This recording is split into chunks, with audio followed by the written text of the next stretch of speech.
C'est un grand plaisir pour moi d'annoncer à tous les internautes qui nous feront l'amitié de nous visiter de bonnes fêtes et les meilleurs vœux pour l'année 2018. Vœux de santé, vœux de bonheur. Et ceci étant dit, puisque c'est rituel, il nous faut bien passer un petit peu à l'actualité politique qui, elle, il faut bien le dire, est moins gaie que les fêtes que nous venons de passer. En France, rien ne change.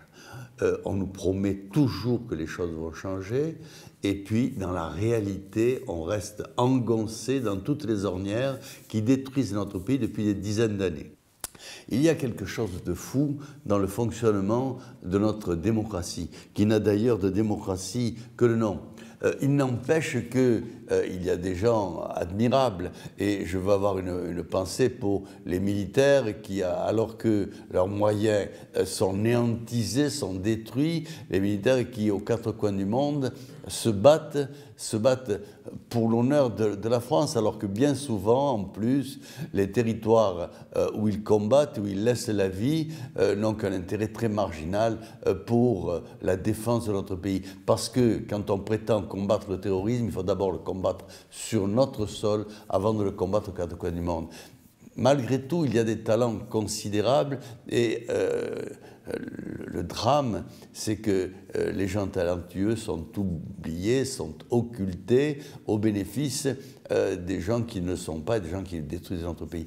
Il faut voir la servilité des journalistes pour interviewer M. Macron, pour être vraiment terrorisés. Il y a quelque chose d'abject en voyant ces gens-là cirer les pompes de quelqu'un qui bouffie d'orgueil et qui, manifestement, fait des promesses qu'il ne tiendra pas. Hein, et il le sait qu'il ne tiendra pas. Malgré tout, le mensonge, pour peu qu'il soit énoncé avec un certain talent, et enrichi, fleuri et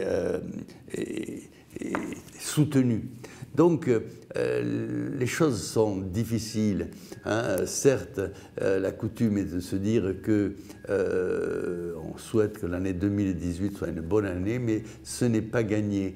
Et c'est vrai que la seule porte d'espoir qui n'est même pas entrebâillée d'ailleurs, mais qui reste potentiellement existante, c'est l'union de tous les gens de bon sens. L'union de tous les gens de bon sens, de toutes les chapelles qui réagissent contre le système de destruction de notre société et qui le font avec chacun leur talent et leur capacité, mais en oubliant que le travail en commun, c'est le ferment de la réussite. Et pour travailler en commun, il faut mettre derrière soi son ego et mettre devant soi sa bonne volonté et son dévouement au bien commun. Toujours dans ce même esprit, j'invite tous les amis à venir participer au théâtre municipal le 8 janvier à la Galette des Rois de la Ligue du Sud.